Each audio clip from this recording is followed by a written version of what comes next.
presta bem atenção nesse jogo e pensa um pouquinho se você teria interesse em jogar um jogo assim. Bom, eu que estou jogando já posso falar para você que não é as mil maravilhas, que tem vários defeitos não só na parte que você está vendo, mas se você pegar para jogar você vai perceber que tem muita coisa errada com isso aqui. E bem, eu acredito que a resposta que você me deu é que você não ia querer jogar um jogo desse, nem que fosse gratuito, né? Bom, é possível que você já tenha feito um jogo assim. É possível que você esteja fazendo hoje jogos que não são assim, só que tem alguns defeitos, talvez metade dos defeitos que a gente mostra nesse jogo aqui. Então, o meu objetivo com essa série de 3 aulas é corrigir esse jogo.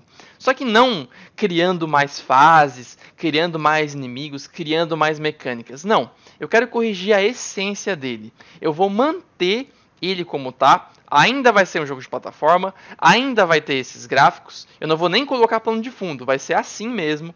Ele ainda vai pular, vai atirar. Só que cada coisa que tem no jogo, cada mecânica, o jogador e também as cobras, tudo vai ser tremendamente modificado para que o jogo seja muito mais apresentável e muito mais interessante.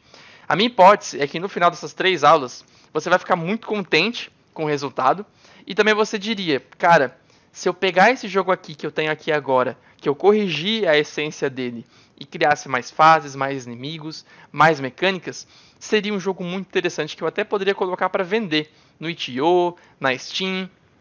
E você vai perceber então, com isso, que o polimento é muito importante. Porque isso aqui que você está vendo é um jogo que tem mecânicas, ele anda, ele atira, ele tem inimigo, só que não está interessante.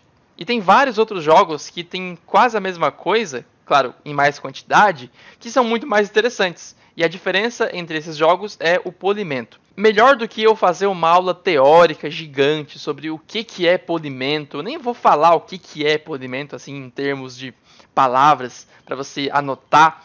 O que eu quero fazer aqui é mostrar para você, fazer alterações, fazer pequenas alterações, pequenos truques que vão deixar a experiência muito mais polida. E no final dessas 3 aulas você vai entender o que é o polimento. Você vai entender mais do que saber o que o conceito significa. Você vai realmente ver e ter experimentado a diferença entre um jogo que não é polido e um jogo que é polido. Porque o jogo vai ser o mesmo. A diferença entre esse aqui e o que a gente vai ter na versão final, na 3ª aula, vai ser o polimento. Teremos 3 aulas gratuitas e a minha intenção é que você vá assistindo e vá aplicando junto comigo. Se você preferir fazer anotações e aplicar depois, tudo bem. Só que o que eu quero que você faça agora é que você pegue na descrição ou aqui no card o download dessa base que a gente tem aqui, dessa base horrível, dessa base terrível, para a gente modificar e juntos ver a coisa melhorando. E eu não vou mostrar para você agora como é que vai ficar o resultado final.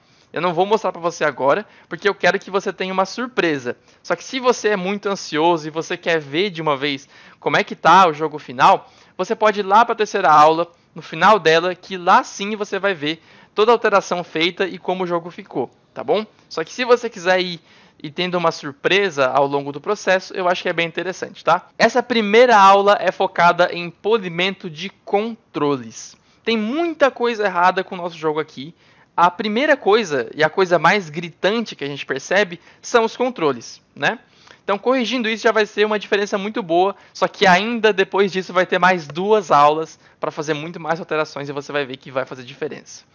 Bom, primeira coisa que a gente percebe de errado nos controles é a movimentação horizontal.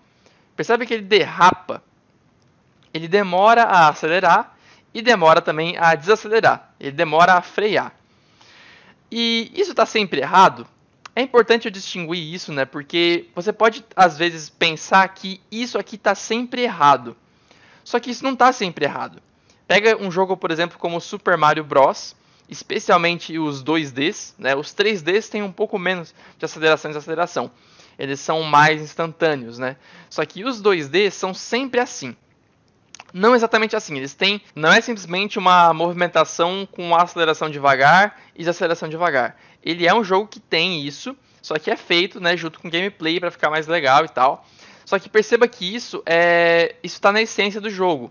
O Super Mario, ele tem isso e não está errado. Então eu não posso chegar aqui e falar que você sempre tem que fazer uma movimentação instantânea, né? Aquela movimentação que você aperta a tecla e ele começa a andar na velocidade máxima instantaneamente, e assim que você solta a tecla, ele freia instantaneamente. Isso é uma coisa que você pode fazer.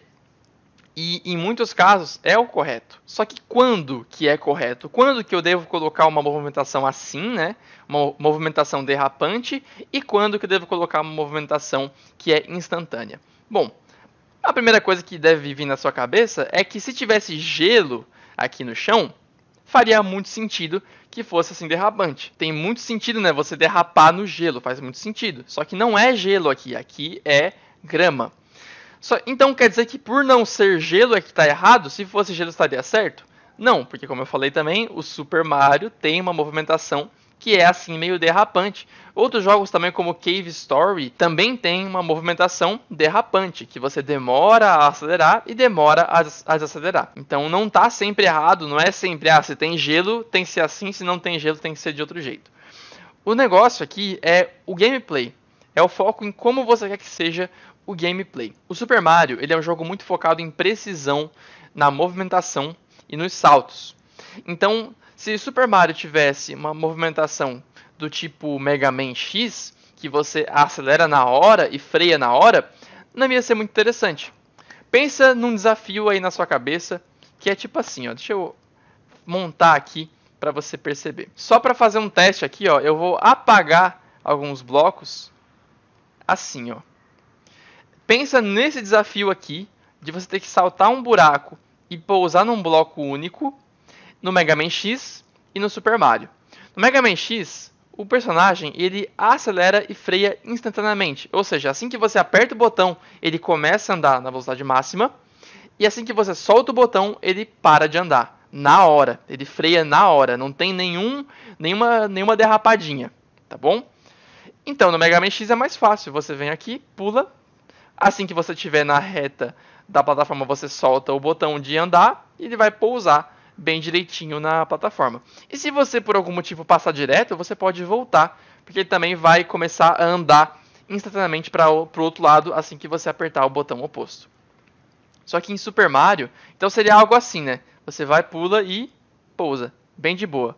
E se você pular e passar direto, você só muda de direção e você pode pousar tranquilamente. Super Mario já é mais assim, ó.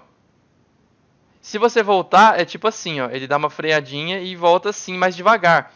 Porque ele vai aplicar uma força de desaceleração que é fraca. Então você bota para trás, ele começa a desacelerar e depois que ele começa a voltar um pouquinho, bem devagar. Então você já tem que calcular o pulo antes de pular. Você não consegue modificar muito no ar.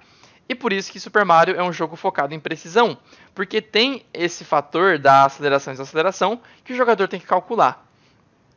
Entendeu então a diferença? Então no nosso caso aqui, o nosso problema é que o nosso jogo ele não é assim. Ele não é um jogo focado em precisão de movimentação. Ele é um jogo de ação, em que o foco é você matar inimigos. Mega Man X também é assim. E Mega Man X, por ser um jogo focado em combate, ele torna a movimentação e os saltos uma coisa muito fácil de fazer. Porque se for instantâneo, vai ser muito mais fácil de você controlar e calcular saltos em buracos e tudo mais. Então, por ser um jogo focado em ação, você coloca uma movimentação mais tranquila, mais instantânea. E é isso que a gente vai fazer aqui. O nosso erro, então, não é porque ele está derrapando e não é gelo.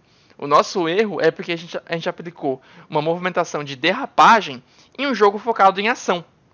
Um outro exemplo disso é Hollow Knight. Hollow Knight é um jogo mais atual, que ele também é focado em combate e também a movimentação é instantânea, para facilitar ao máximo a movimentação e você ter uma dificuldade maior só no combate. Você tem que pensar o que o jogador tem que priorizar. Tem que priorizar não cair em buracos, tem que priorizar calcular certinho a posição do inimigo e saltar na hora certa. Não é isso. No Hollow Knight o objetivo é acertar os golpes. Então, o foco de Hollow Knight sendo esse, a movimentação é mais tranquila para que o jogador não tenha que combater, né, o controle. Ele tem que combater os inimigos. Então aqui, no nosso caso, é a mesma coisa. Beleza, então definimos isso, definimos que a aceleração e desaceleração tem que ser instantânea por ser um jogo focado em combate. Agora, como é que eu faço para calcular a aceleração para que seja instantânea? Bom, primeiramente, você poderia só vir para cá e colocar um valor alto, né? Um valor absurdo nos dois, e isso funcionaria.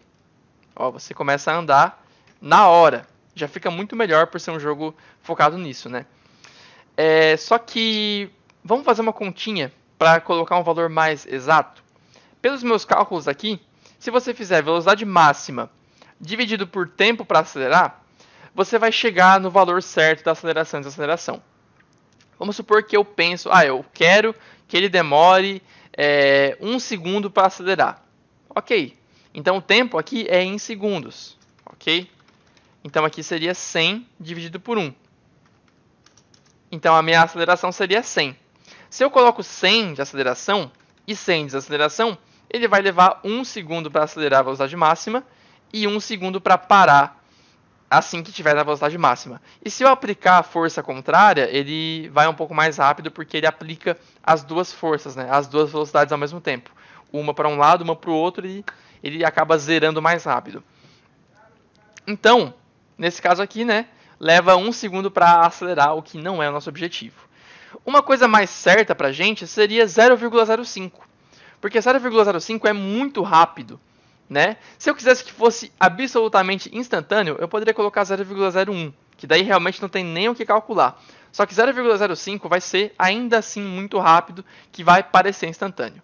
Então, se eu fizer a continha aqui, 100 dividido por 0,05, tenho 2.000. Se eu colocar então 2.000 de aceleração e 2.000 de desaceleração, que é o freio, né? Eu vou ter uma velocidade instantânea também. E uma coisa mais certa, né? Eu não tive que colocar um valor absurdo, eu fiz uma continha ali e foi melhor. Ok, então isso está resolvido. Você entendeu? Espero que sim. Caso tenha ficado dúvidas sobre essa coisa do aceleração, quando é para ser rápido, quando é para ser devagar a aceleração, perguntem nos comentários que eu vou te responder tranquilamente, tá? Nosso próximo objetivo, então, é arrumar o pulo. O pulo tem vários problemas. O primeiro deles é que você salta assim que você solta o botão. Não é assim que você aperta, é assim que você solta. Isso, novamente, está sempre errado? Não, isso não está sempre errado. O meu objetivo nessa série de 3 aulas não é falar para você coisas que são sempre de uma forma.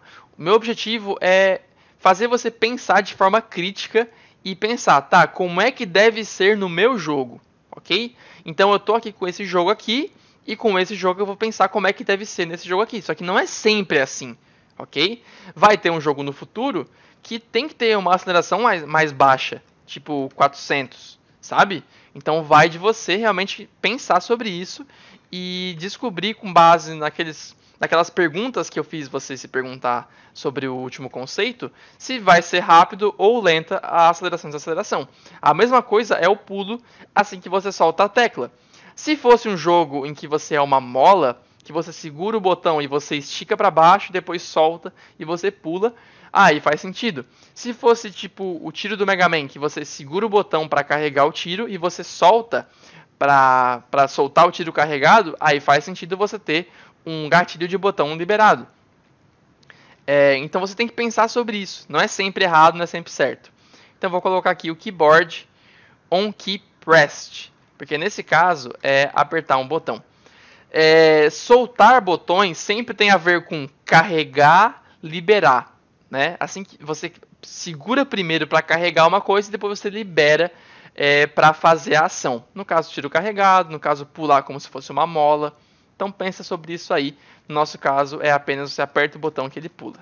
Já ficou bem melhor só com essas alterações aí. O nosso próximo defeito é um defeito um pouco mais sutil, que você talvez nunca tenha pensado sobre isso. A altura do pulo, ela não é apenas uma coisa que você deve... eu acho que tem que ser assim e fechou. Tem uma série de coisas para você pensar, para você encontrar a altura perfeita para o seu pulo. Bom, a primeira coisa que você tem que pensar é... a coisa essencial, né? É que você tem que ter uma altura boa o bastante para você realizar as ações que você quer que o jogador realize. Uma ação que eu quero que o jogador realize e que ele não está conseguindo realizar é saltar sobre cobras. Ele não salta sobre elas, ele sempre vai encostar nelas. Ó, tem um outro problema aí, né, sobre a caixa, mas isso é depois. Eu nunca consigo saltar sem encostar nelas, percebe? Se não tivesse a mecânica de pulo na cabeça, se não tivesse essa ação possível de realizar, né, se eu vier pra cá e tirar isso, e só colocar isso aqui, eu ia sempre morrer. Porque eu não ia conseguir saltar por completo por cima dele. Isso é um problema.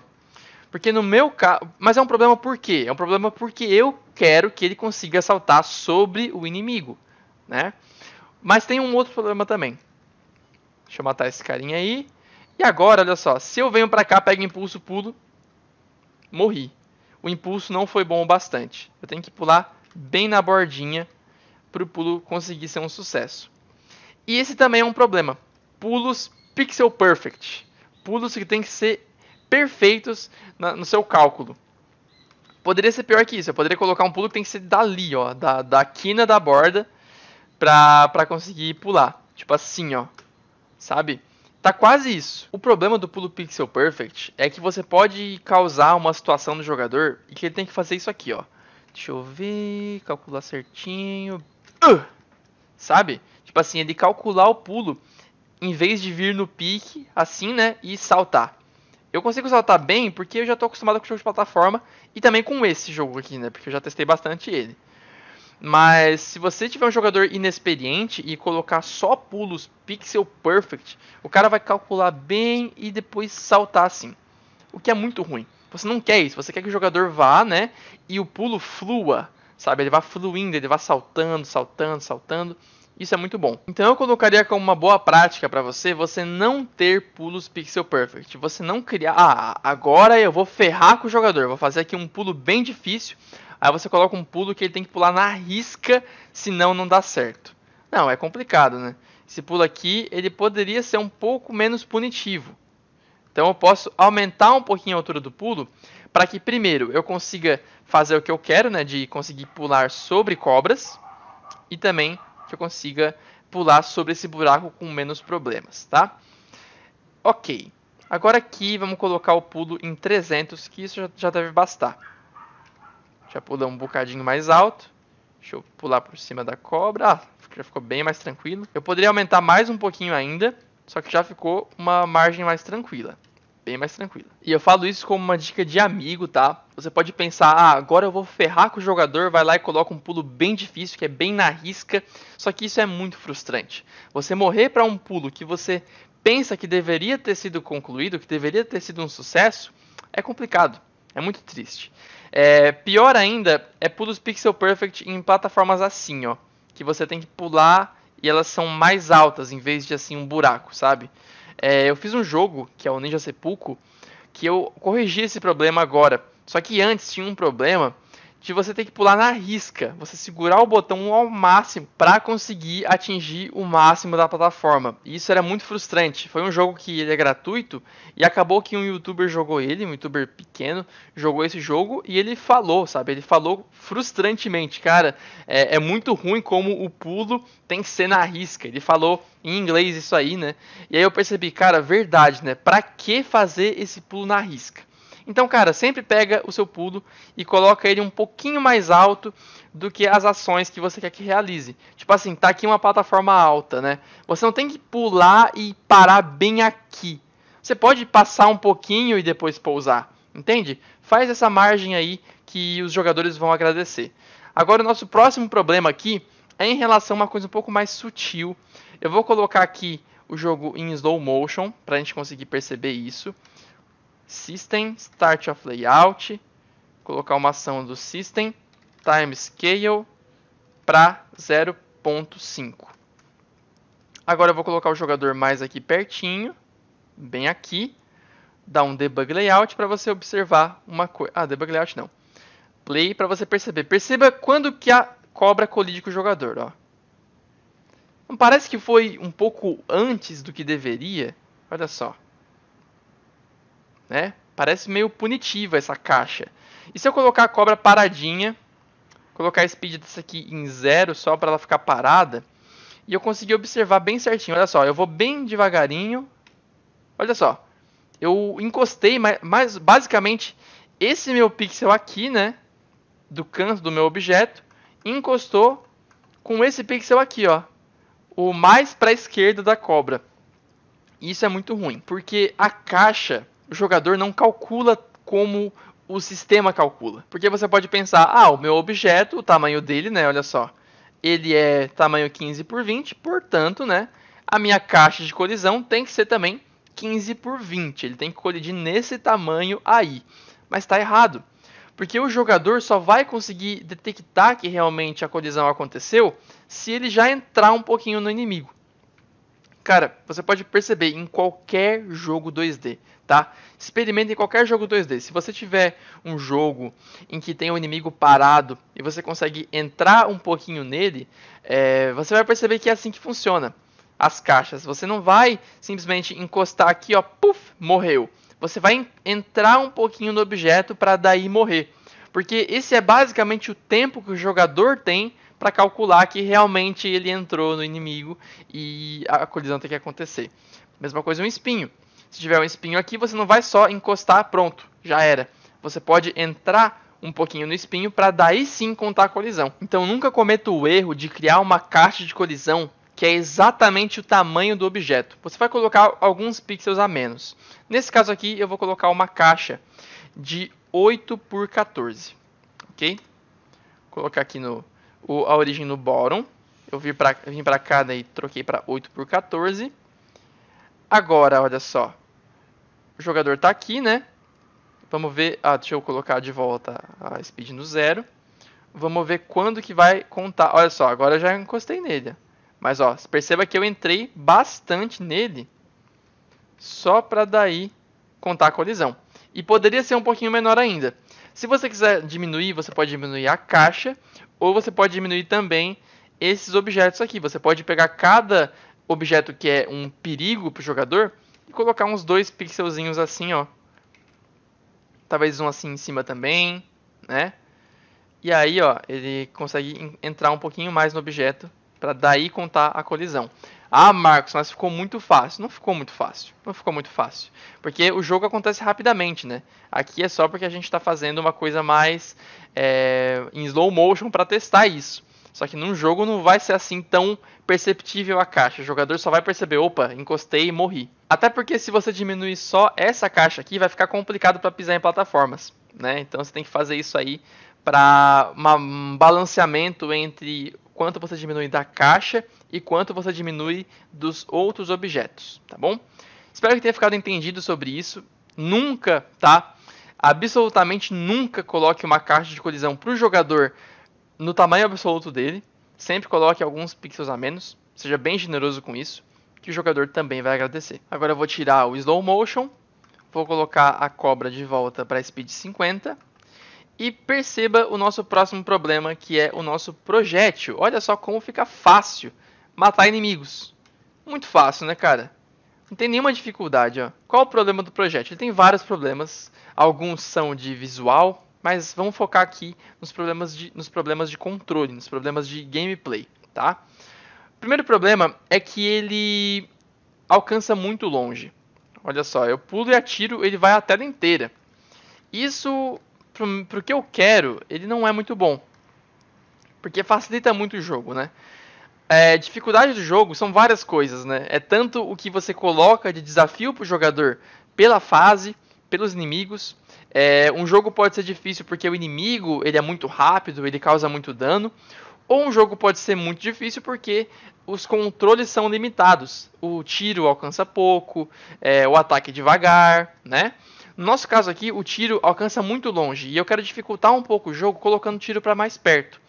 Então vamos colocar aqui que aqui embaixo, ó, coloca um novo evento que jogador, quer dizer, projétil, distance traveled, vou comparar a distância, se ela for maior que 100, colocar uma ação do projétil destroy. Então se a minha distância percorrida for maior que 100, ele destrói. Então, ó, tá bem mais curtinho, né? Mas outro problema é que eu posso fazer isso aqui, ó. O que também facilita muito a coisa e não é uma coisa que eu quero. Então vou colocar aqui também uma outra coisa do projétil. Projétil collision with another object. Colisão com tilemap, que é o nosso cenário, né? Done. Projétil destroy também. Segura Ctrl, puxa e também vai destruir o projétil. É isso aí. Então agora ele não consegue atirar por paredes. Isso dificulta muito o jogo porque eu tenho que chegar mais perto para matar ele, né? No caso, isso aqui ainda é fácil, porque o buraco é pequeno. Se ele estivesse tipo aqui, ó, eu teria que vir até ele, realmente alcançar ele para conseguir matar ele. Só que só essas pequenas alterações já dificultaram mais o jogo. E com esses pequenos ajustes, o jogo já ficou bem melhor.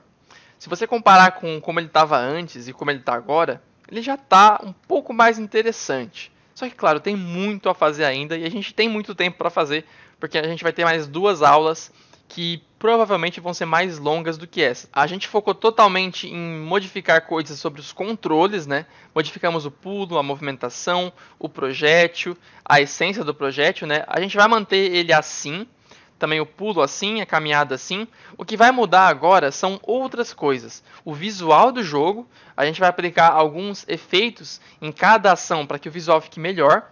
Só que, novamente, eu quero manter essa arte, eu não quero colocar coisa nova. Então, só com alguns truques de programação que a gente vai fazer a coisa ficar muito mais interessante. Com apenas alguns truques, sem colocar arte nova. Porque ia ser muito bobo, né? Ah, o jogo tá feio, vou colocar uma arte mais bonita. É óbvio. Só que colocar alguns truques diferentes vai ser uma forma diferente de você melhorar o visual do jogo. E você vai perceber que um jogo, mesmo com uma arte muito bonita, tem que aplicar esses truques para ficar interessante. Eu espero que você tenha gostado. Se você gostou dessa aula, as próximas você vai achar muito melhor, porque você vai ver a coisa evoluindo muito mais. Comenta aí para mim o que você achou, alguma dúvida que ficou, que eu vou responder a sua dúvida. Muito obrigado por ver até o final, porque isso é muito importante para o YouTube, que as pessoas vejam o vídeo até o final. Muito obrigado mesmo. E eu vejo você na próxima aula, na aula 2.